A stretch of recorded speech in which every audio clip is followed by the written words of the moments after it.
We acknowledge the traditional owners of country throughout Australia and recognise their continuing connection to land, waters and culture. We pay our respects to their elders past, present and emerging. This is Cheryl from Djadja country.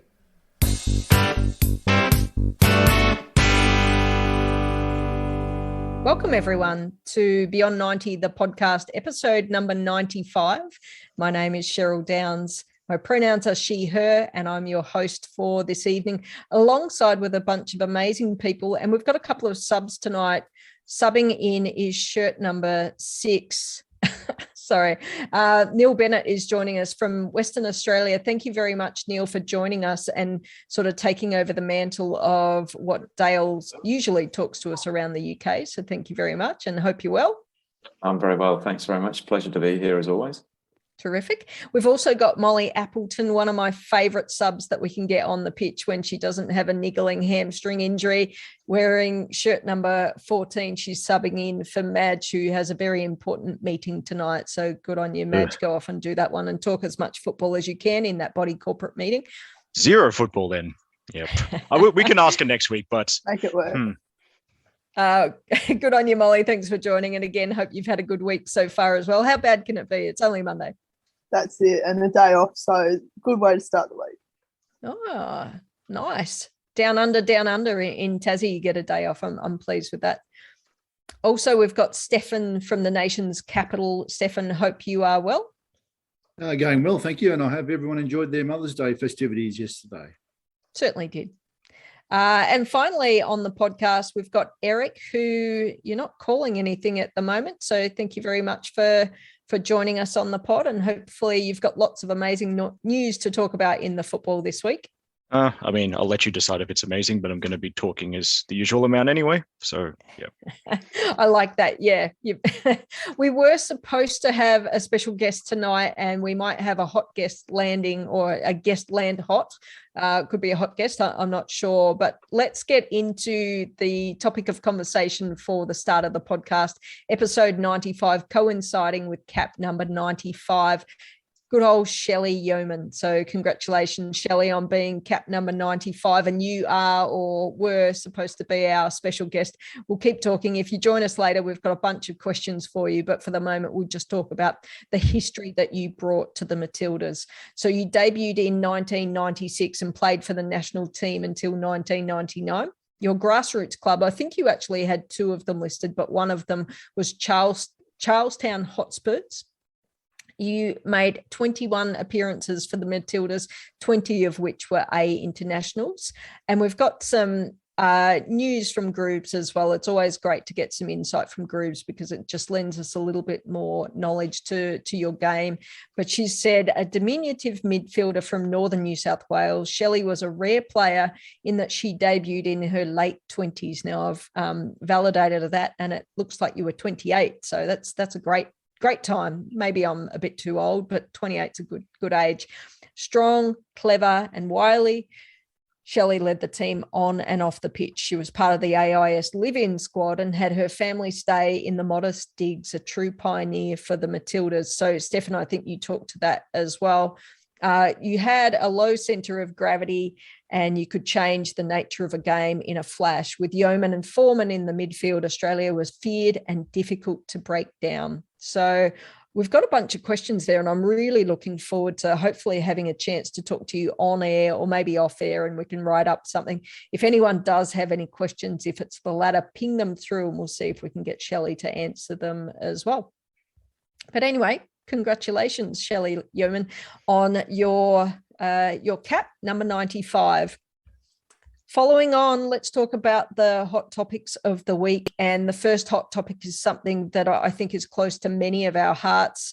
I think certainly for me, although I don't have the knowledge that someone like Eric has, but I know that Molly has a very, very soft spot for the young Matildas as well. So I can't remember what day it was, if it was Thursday or something, the young Matildas have actually learned who their group stage opponents will be for the 2022 FIFA Under-20 Women's World Cup. Who would like to talk to those? Maybe I'll get Molly to talk to those and we can talk about the squad. Everyone can talk about the squad. I feel like the obvious in any Matildas World Cup is Brazil, and that's exactly who we got straight up off the bat. We've also got the hosts in Costa Rica, which is going to be really exciting. It's always fun to draw the hosts, and the atmosphere is just why you want to play in these sort of tournaments, to play against the hosts. And then almost similar to Brazil in a way in terms of Spain, I think. Whilst we've not drawn them before, there's a similar sort of style almost to expect from Spain. So it's going to be interesting to see how we do set up against that. I think we're up against some really technical sides, and obviously Spain, they're leading Europe at the moment. Just look at Barcelona; a lot of them have come through the Spanish system. So just expect a really strong side to come up against us for that game. But it's really exciting. It's super exciting. And for people who are listening and not sure when those matches kick off, the 10th of August through to the 28th of August, we will see 16 nations split into 4 groups of 4 teams. And I think the top 2 from each of those will go through into the knockout stages as well. So that's pretty exciting. The squad, I think, was announced as well, or the group. No, not the squad. That's a different squad, not the squad for the World Cup. That's correct. A group of players were announced for a call up on a training camp as well.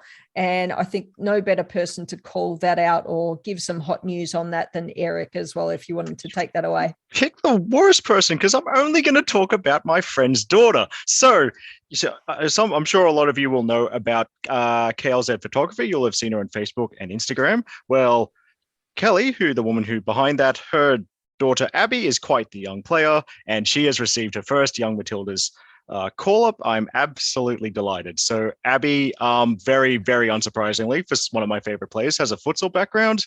She's also spent a year in Spain with the Levante Academy, which is the club, one of Ivy Lewick's former clubs. So kind of a different pathway, potentially, like just going from Blacktown Spartans, over to Spain, back to Blacktown Spartans. She has started well. She's been started all of the Spartans games so far in NPL New South Wales, and scored the winning goal for the Spartans when they played Sydney Uni. And her mother took that, reacted to that goal a lot calmer than I expected her to the point where I actually thought someone else had scored. So yes, but yeah, I'm delighted for them. And I suppose someone else want to talk about the other 29 players, because like I've basically said, I've told about 10 different people. This is all I care about. Thanks, Eric. Neil, starting with you, how many players have you got in there from the west coast of Australia? Well, there's 4 West Australians and 1 adopted West Australian. From I like that. Glory. You're like me. Yes. They set foot there one time. And yeah. Why don't you just claim the whole league then? Everyone's been to Victoria. I'm more than happy to do that. Yeah, so the 4 West Aussies, Miranda Templeman, the goalkeeper, and then we got Letitia McKenna, Abby Green and Hannah Lowry. Those 4 have been in the system for a long time now. They were junior Matildas as well. Miranda, she only got about a minute of game time, I think, for Adelaide in the W League. Sorry, A-League W. But yes, very promising goalkeeper and thoroughly deserves a call-up.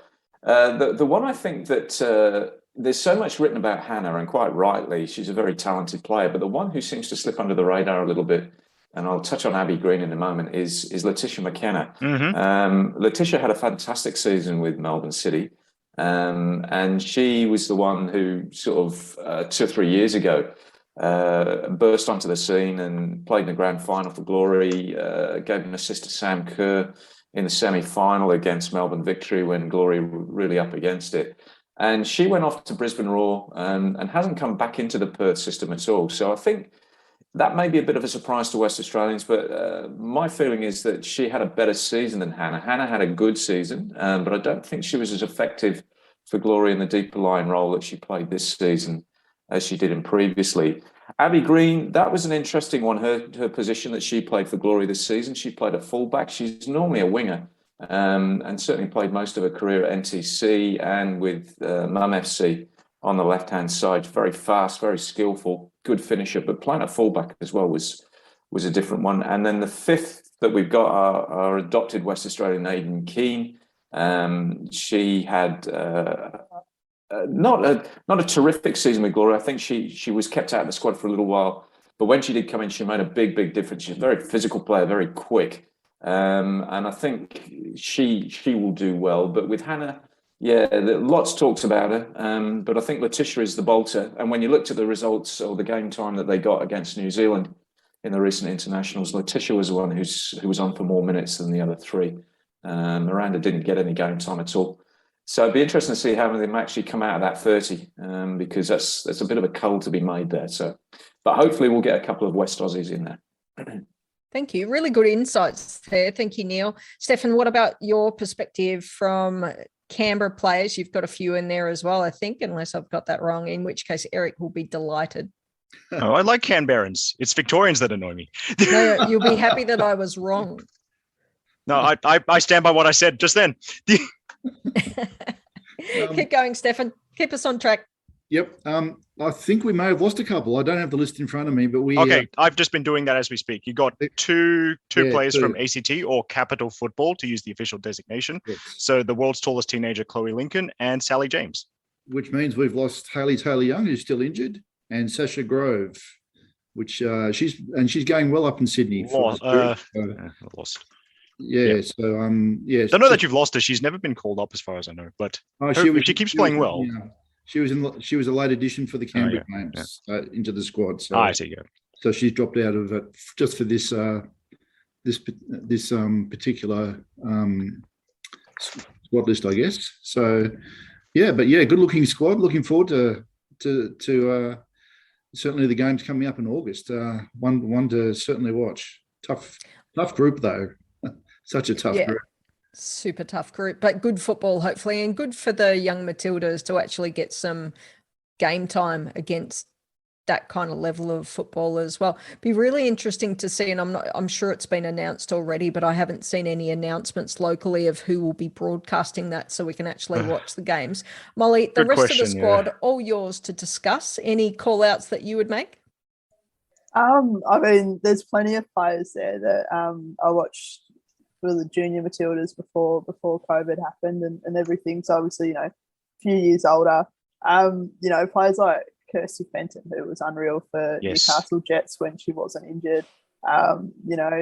Sarah Hunt has been probably the best even senior player that the A-League Women's had this season. And, there's just some really exciting. Jessica Nash, I know I'm pulling up a couple of Sydney FC players as well, so I could probably talk on them a lot more. But, there's some really exciting players. And there's also some players that for me in Tassie, not being in New South Wales, where most of them are coming from, I don't know that well. And that's also exciting that it's not just the same players that have come through over the past few years, but it looks like, and Abbey Lemon, like she's a prime example, hasn't been in the system the whole time, but is cracking into it. And it'll be really exciting to see how the team gets culled down a little bit, unfortunately, for the tournament. But there's some really good players there. There's some big name players there who will be up for a really good few games.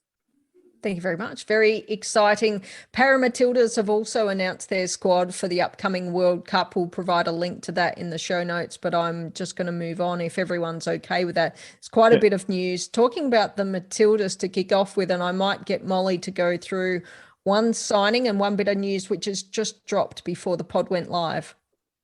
Yeah, so we'll start with the news fresh off the press.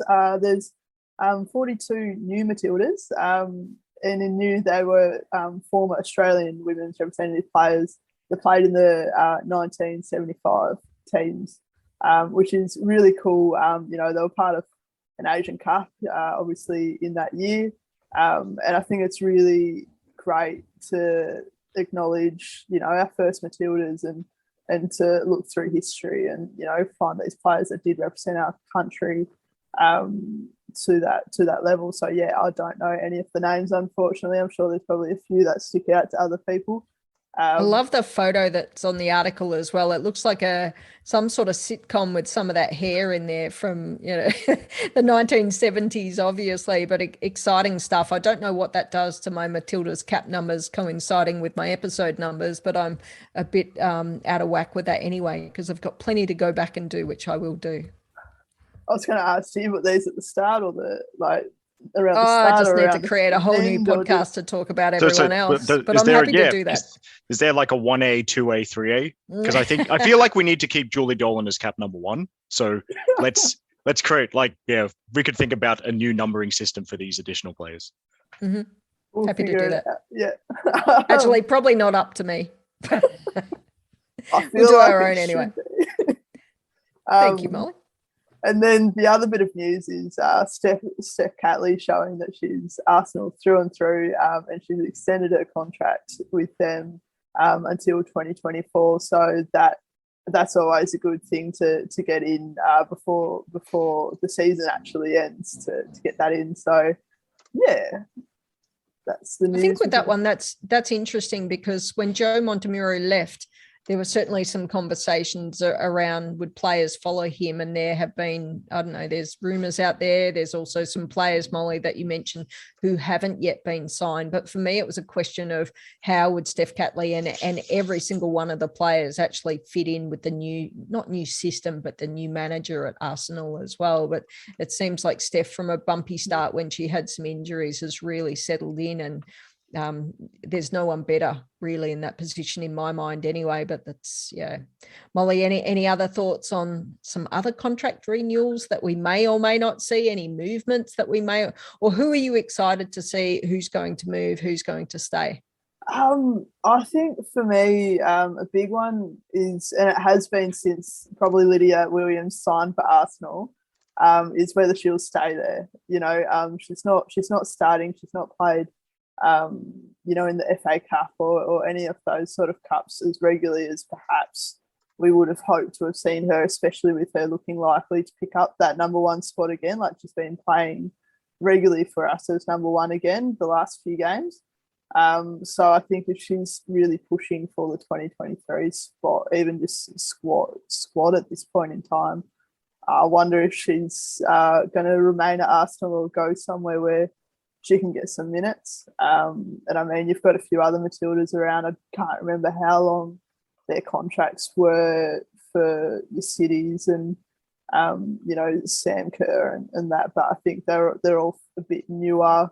I don't see Kerr moving from Chelsea anytime soon. You've got enough silverware there, and obviously they've got Europe as their next marker. So I think she'll be there until they win something or go again in Europe. And obviously Caitlin Ford's another question where do we see her link back up with Joe Montemurro? But I think that'll be secondary to some other movement potentially at Arsenal, whether, Miedema stays or whether she goes or whether players follow her if she does go, and whether Caitlin Ford picks up a different role there than what perhaps she had this season.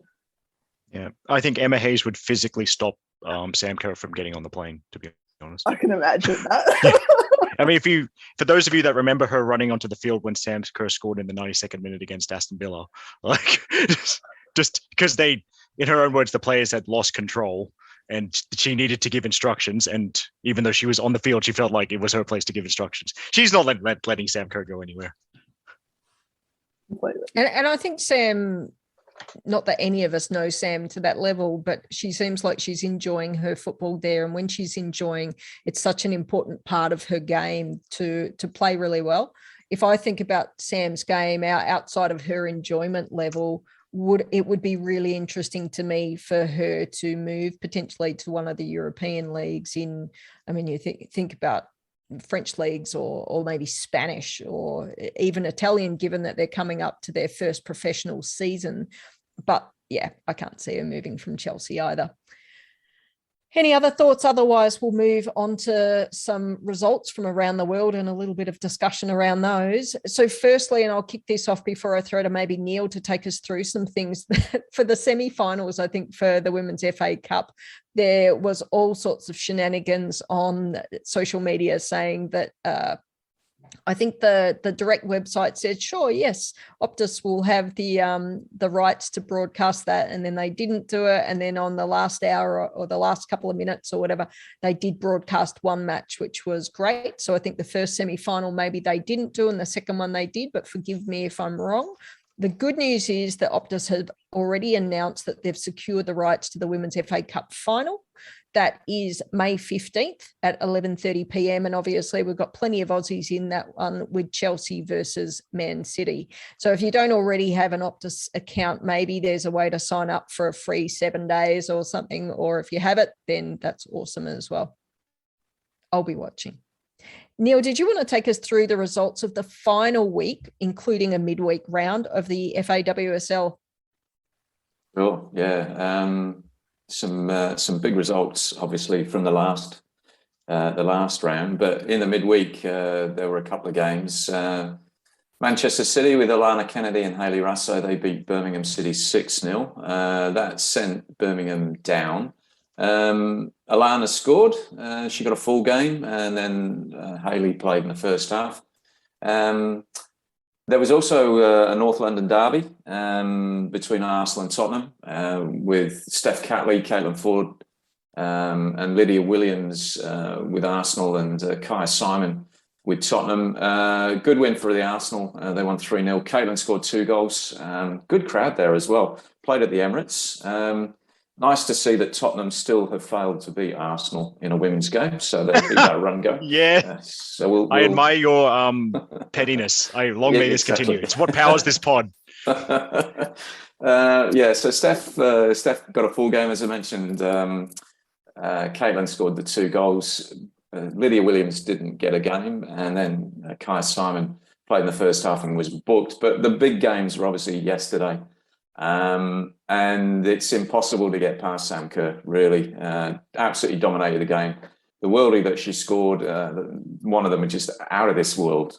Simply amazing. 4-2 win against Manchester United to secure the title, he said, with a bit of bitterness in his mouth, but thoroughly deserved. Chelsea are just a phenomenal team, not just Kerr, but right across the park. They've got some superb players, and they're well coached as well. And sitting in the assistants coach bench is Tanya AugustAbbey from West Australia as well. So fantastic achievement by Tanya. And she posted some lovely pictures yesterday on Mother's Day.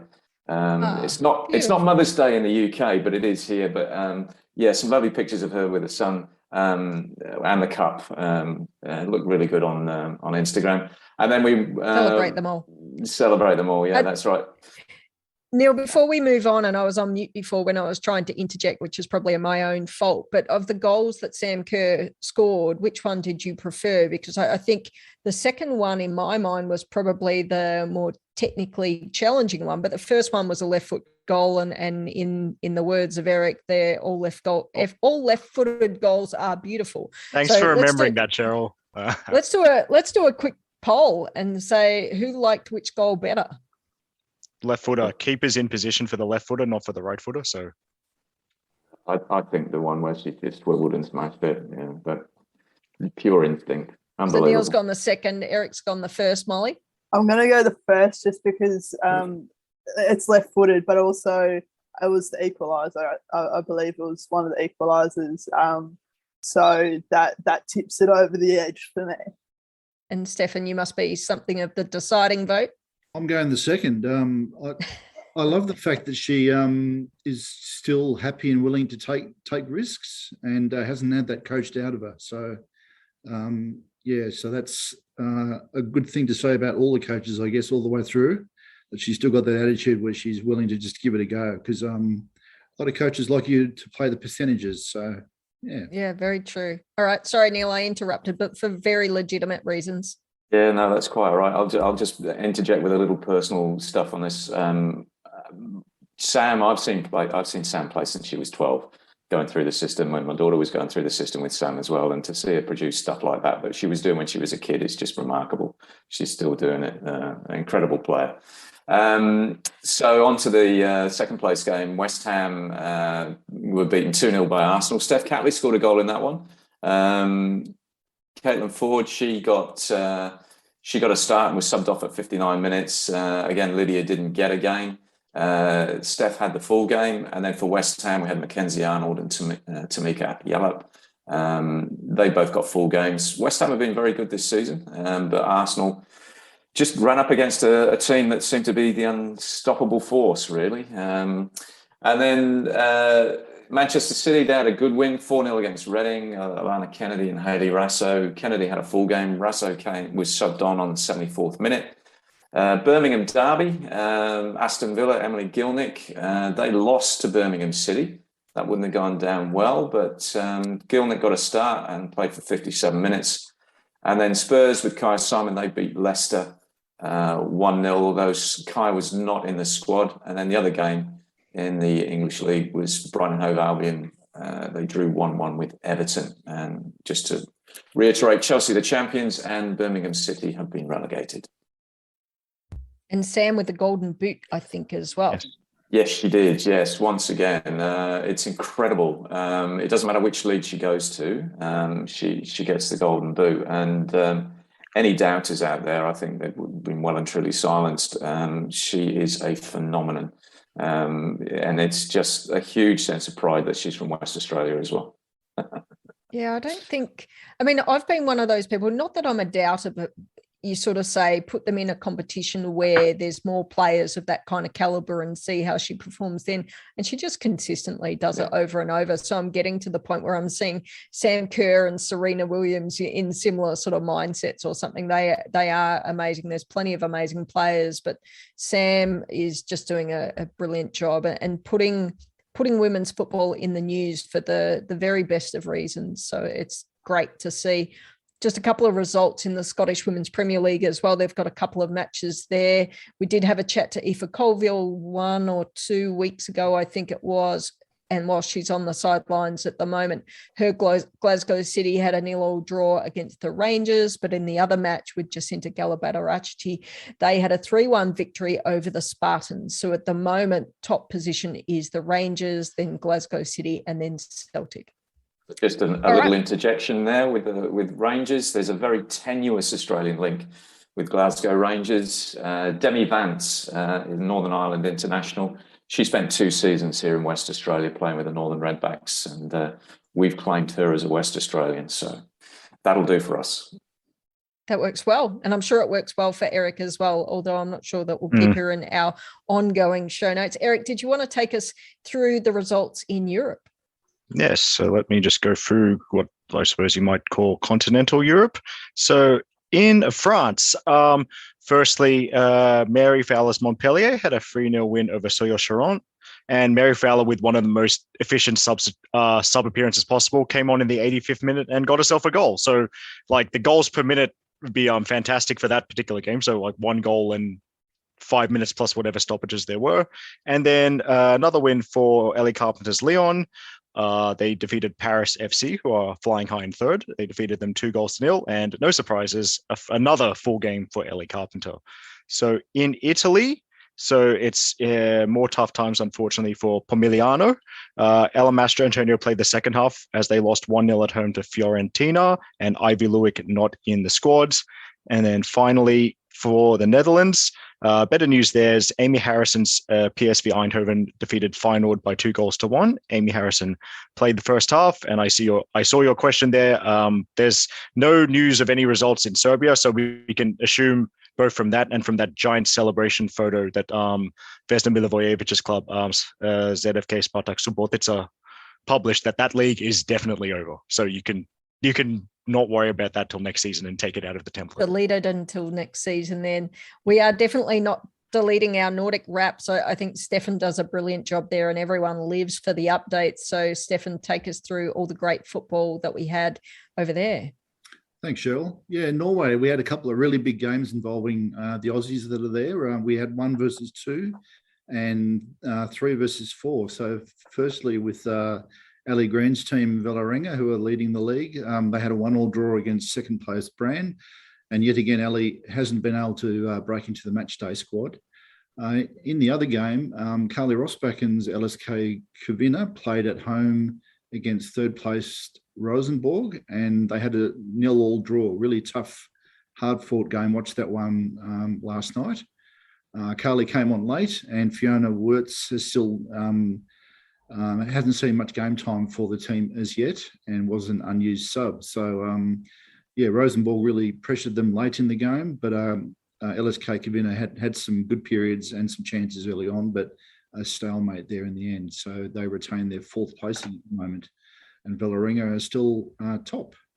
Over at Sweden, we had round 7. And first place, Rosengard, where Tegan Micah and Charlie Grant are playing. They won 3-0 away to Yamea. Tegan played a full game and Charlie came on late.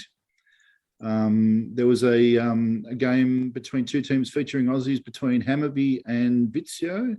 Hammarby has Courtney Nevin on board, and she played a full game. And it was a 2-2 draw against Vitsio, where Pox and Minnie both played. Polk scored Vizio's 2nd goal. So, and there's a delightful image of that, which we'll be including in the Nordic wrap. There were yellow cards issued to both Minnie and to Courtney Nevin. Excellent. And the other good news is that Kyra Cooney-Cross has arrived and is in training with Hammarby, but was not on the match day squad for this particular game as yet. So double excellent that she's arrived and in training, and hope to see her out there sooner. And I'm sure those yellow cards weren't warranted, or maybe Minnie's was, but Courtney's wasn't. No, I think I like Courtney's from Blacktown. She deserved it. Just continuing, the final game in the Damallsvenskan was between AIK, where Remy Simpson is playing. They're holding up the ladder at the moment, and they had a 4-2 loss against 9th place Djurgården, and Remy played 80 minutes of that particular game. And in the second tier, the Elitan, it was round 6, and Annie Heffenden didn't get onto the park, but was on the match card for Veko's 0-0 draw against 4th place Alingsis, leaving Veko in 3rd place. So they're still in the in the prime positions for moving up and contesting the end of season qualification for the main league. So just moving over to Denmark, second place Fortuna Hjørring, who've already qualified for the Champions League. They played round 7 of their Champions round robins, and Indy Riley continued her recent good form, recording an assist on the 3rd goal of their 4-0 win against Thisted. All 3 Aussies played 90 minutes in the game. So just a reminder that Angie Beard and Claire Wheeler are also in Fortuna's team and going great guns. And in the promotion relegation round robins, Jenna McCormick played a full game of their 2-0 win. She plays for AGF, and they beat Aalborg 2-0. So, and are currently in 2nd place in that competition. That's a good result for them, really, given that it's for relegation, and good to see Jenna out on the field the whole game as well. She's been coming back a little bit, I think, from injury, so good to see her out there. Yeah. And finally, last but not least, Iceland round 2. They're playing the games midweek at the moment, so Wednesday nights. I think that might revert back to weekends soon, but we'll see. KR Reykjavik, where we've got 2 Aussies there, Margot Chevet. She's the only one appearing on match cards at the moment. Susan Fongsong Cam hasn't made it onto a match card yet. Margot played a full game, got a yellow card on the 90th minute. That's her 2nd yellow card in 2 games. And they went down 5-1 against 3rd place Stjarnan. So a tough opening to the season for KR Reykjavik. They've had 2 good opponents though, so we'll see how they go against the other teams. And finally, Melina Ayres. She got half a game with Breidablik, and they lost 1-0 away to Keflavik, who beat KR Reykjavik last week. So they look like they'll be fighting out the honours, Keflavik, for the end of season. And that's your Nordic wrap. As always, brilliant. Thanks very much, Steffen. Molly, I want to put you in the hot seat and see whether or not you've done, I won't call it homework because it's not like we set this for you up front, but in the NWSL, there are a couple of matches there. And if you want to take us through those, including, I think Alex Morgan didn't have a half bad game. Alex Morgan, I can believe that she didn't have a half bad game. To be honest, she only scored 4 goals. Oh, just casually, right? And with that, I'm going to guess, or not guess, I'm going to say that Emily Van Egmond played a full game for San Diego, which is really cool. And they came up against New York, New Jersey, Gotham, and they won 4-0. So a really, really good, strong win for Van Egmond there. And then you had, for the next game, Shediac didn't play for Racing Louisville, and she wasn't in the match day squad, unfortunately, but her side held out OL Reign 2-2.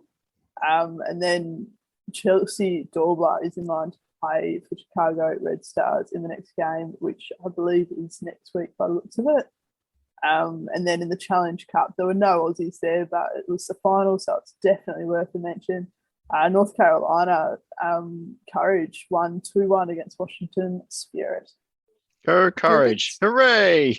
They're a bit successful, aren't they? Yeah. There was quite a nasty injury in that one. The goalkeeper hit her head on the post, and Hayley Razzo sent a quite what's the best way to describe it? The tweet she sent was very, very sort of negative towards the officials and the way that they treated the injury. They sort of dawdled on, and she said, it doesn't appear as if the NWSL is really doing its best to protect players in those injury situations. She was quite scathing about the treatment that was given to the keeper. As I said, trying to prevent the winning goal in the 70th minute, remained in the game, but scheduled to undergo additional evaluation. So yeah, it's a bit of a bad taste in the mouth, that one, I think. Is that the one where the players were running on with the stretcher? Yes, yeah. That's not a good look. That's never a good look. No, definitely not a good look. Things were not happening quick enough, so the players took it into their own hands to try and get not the medical attention, because I'm not sure how much they could do, but to support them in getting maybe some of the kit over there, including the stretcher. But yeah, anyway, we definitely wish her well. Thanks for that, Molly, for giving us an update. Who wants to talk state football? Because as much as we don't have the dub on here at the moment, there are plenty of dub players who are in and around. They're not all overseas. We've got plenty here to watch, and we might kick off with ACT if Steffen is happy to go there. I certainly am. Interesting, the ACT, we've lost a few of our keepers. I think I may have mentioned it last week. So at least half the games, well, half the teams were playing reserve grade keepers or stand-in keepers who are normally outfield players. So it's very interesting round from that perspective. But we wish all those keepers who are out or unwell all the best on their return. So I was at the Belconnen United versus Canberra Croatia game at McKellar Park, good old McKellar Park. Always good to be there. That was a 3-1 win to Canberra Croatia as the away team. Belconnen United were missing a couple of players, as mentioned. Riley Ewan, who played in midfield for them last year, 15-year-old, came into goals for them and did well. She has a futsal keeping background, as I understand it, so Eric will enjoy that. Riley Ewan? Yes. I mean, yes. I'm not sure that would have helped her unless she has a futsal goalkeeping background, but good to know. Yep. And they ended up losing 3-1 at home against Canberra Croatia, as mentioned. Belconnen were a bit slow to get into the game. Canberra Croatia 3-0 up at halftime, and even a red card with 20 minutes to go to Rhiannon Fenson for Canberra Croatia in central defence. Really didn't stop them prevent them from winning the game. They managed the game very well. They got lots of experience in that side, and that was certainly evident in the last 20 minutes when they came home for the victory.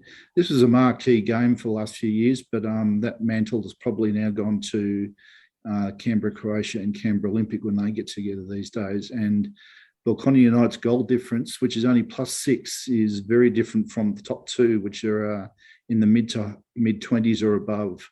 So that's where Belconnen United used to be in years gone by. So it's a bit of a sign of the times, I think, for where things are at in the league now. Definitely part of a top three, but not quite in the top two anymore. It's early days though, so we'll see. There were two other 5-0 victories in the competition on the weekend. One was to Canberra United Academy over Wagga City down at Wagga, and West Canberra had their first loss playing a top four opponent. It was for the first time. Canberra Olympic beat them 5-0 at Canberra Olympics home ground. And finally, Tuggeranong United came back well from 2 goals down to claw back a 2-2 draw against Gungahlin United down at Tuggeranong's home ground at Canberra. And that's it. Always good. Thank you. I might mix it up a little bit and bring the Victorians up to the next spot. We'll see how we go with that, but I'll just go through it quickly. A couple of matches went through. Bulleen Lions had a 2-1 victory over Alamein, with Tiffany Aliadas being one of the goal scorers in there. Calder United had a 5-0 victory over South Melbourne, who don't know what's happening there, but South Melbourne were always at the top of the ladder, but this is not their season. Alamein had another game. So the first one was from last week. This is the second match that they had a 3-0 victory over Bayside United. Heidelberg United had a 1-0 loss against Box Hill United in the final match of the round in Victoria. FV Emerging had a 1-1 draw with Bulleen Lions, which is a great result for them. Caitlin Carrick with a goal as well to make a nice equal score there.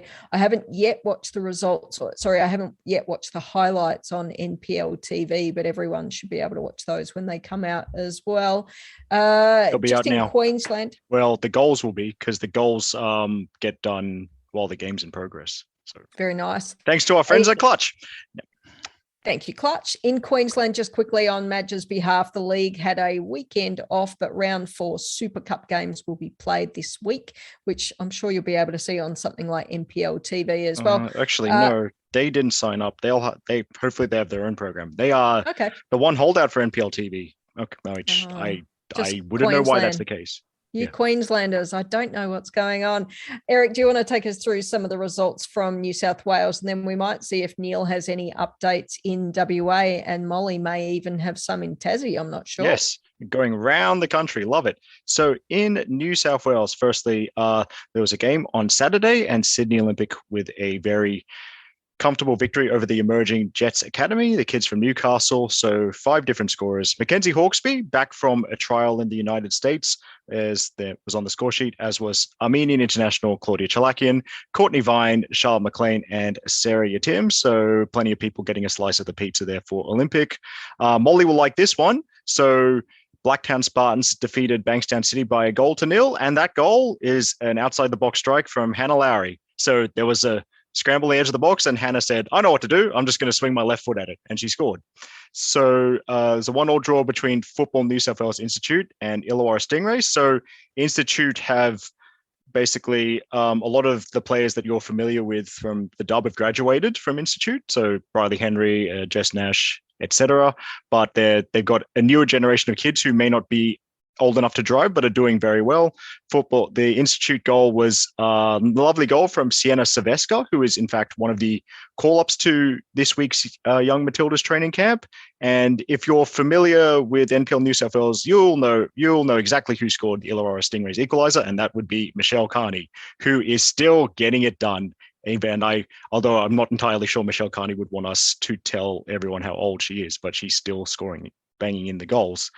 So there was another draw in Sydney's Northern Beaches, 3-3 between Manly United and Spirit FC. So Manly's goals coming from Carly Johnson, another Young Matildas call-up, Emily Minette, and Yuka Honda, a player that they tell me has a great engine, while Spirit FC's goals are from Rachel Patterson.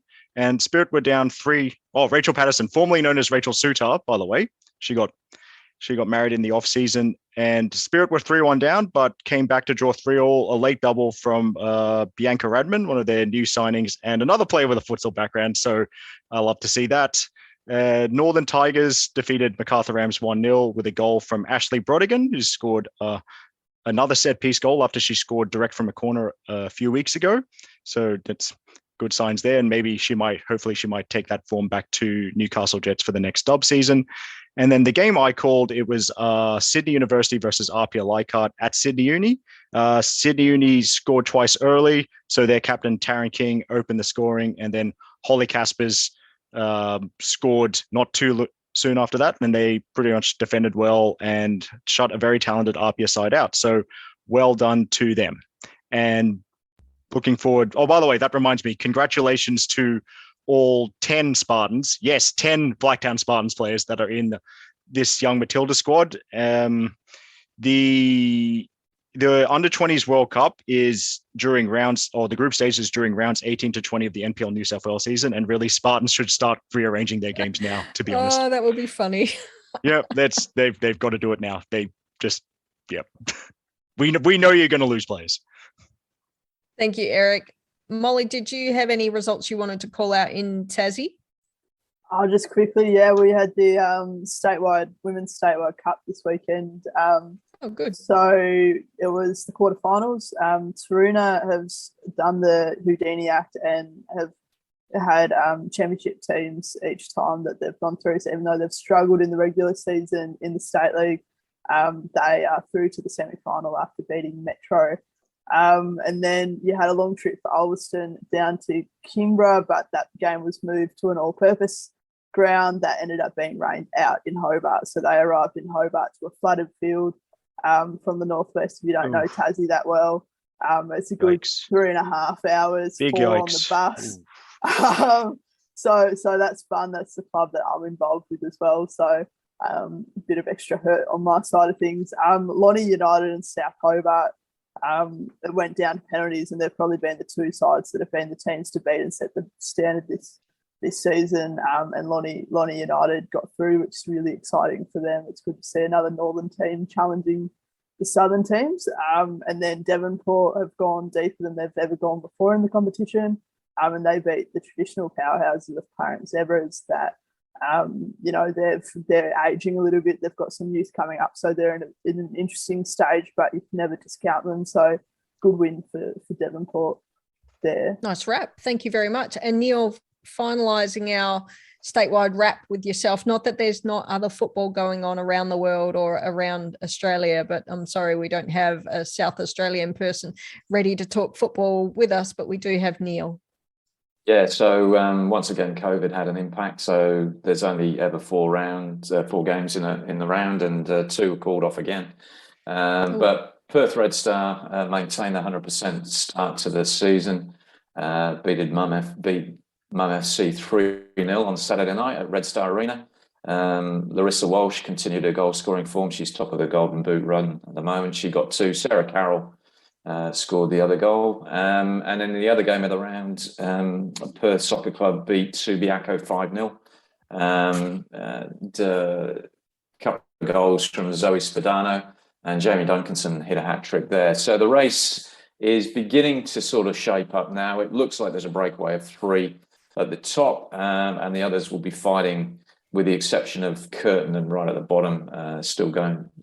They could get the 4th spot. The Curtin situation, Curtin Uni, they lost their coach during the week, and they also lost an assistant coach as well.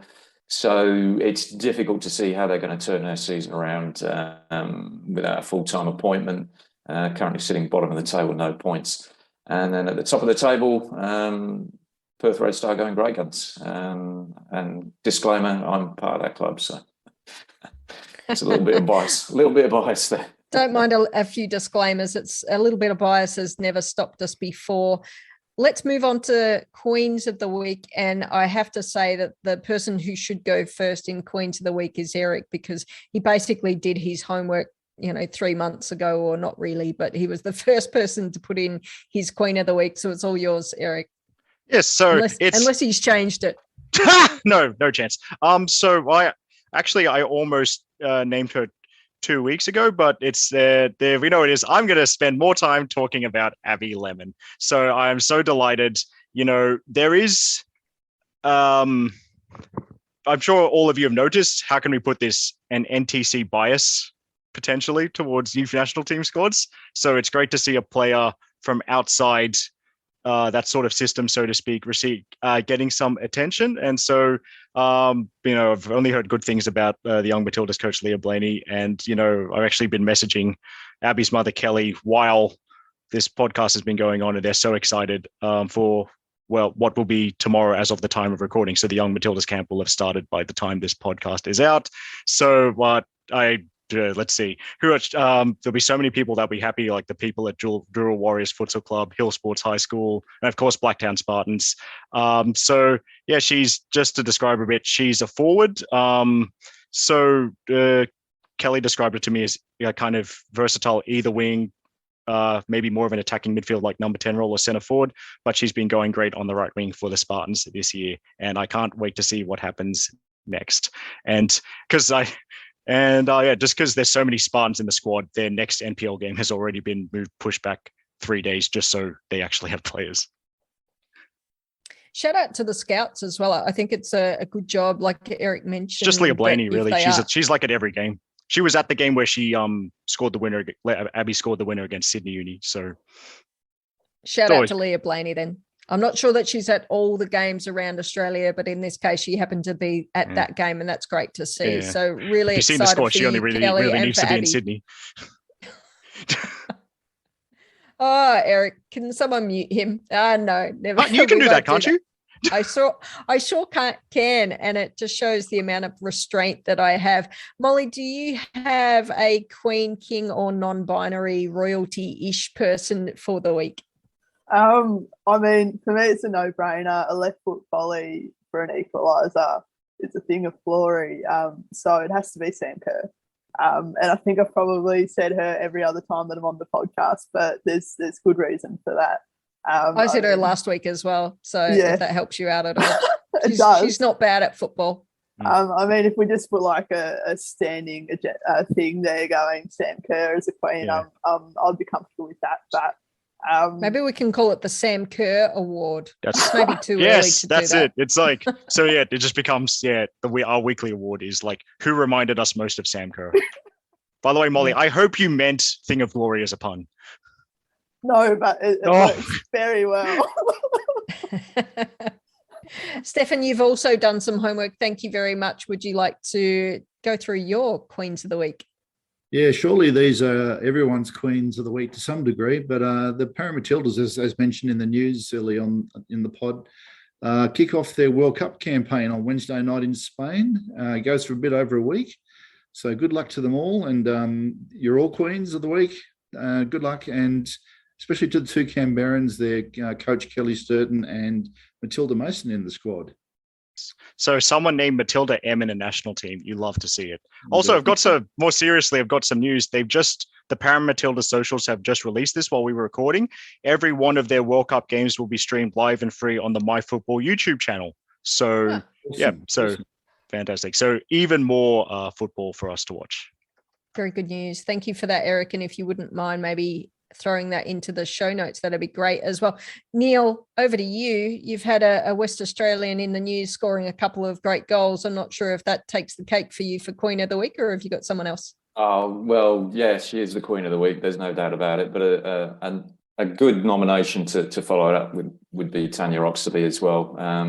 She had a tough gig when she was at Bristol City, and it must be from famine to feast for her in terms of resources, and no disrespect to the players at Bristol City, but she's dealing with another class of player now. So it's fantastic to see the journey she's taken. Female coaches are very rare, and she's just an absolute legend in terms of where she's gone with her trade. Great person as well. So I'm going to nominate Tanya up there with Sam, but Sam's definitely up there.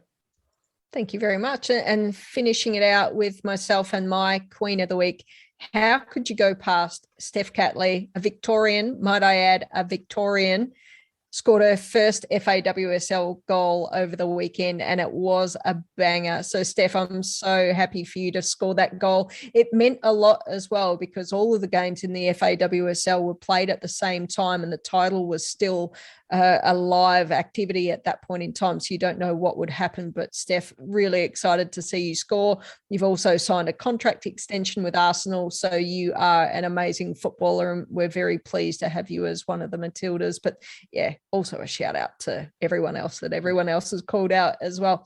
Yeah. All right. I think that's probably the end of the podcast for us tonight. I'd like to once again thank all of our special guests that we had on here tonight. Number 14 and number 6. We'll just call you that. We won't call you your names anymore. I'm not sure what number Steffen wears when he's playing football, nor the number that Eric would wear when he's running around after people. He's got so many jerseys. I don't know. Oh, that's right. You never met me in person. I can't run. Don't worry about it. I have met you in person. He forgets so easily. Yes. All right. thank you everyone for listening, whether or not you're listening live on Facebook. Thank you to those, apparently 3 people, I'm not too sure. Thank you to those of you listening directly on our subscriptions, and thank you to everyone on Clutch TV and Joy Radio as well. We'll talk to you next week. See you later.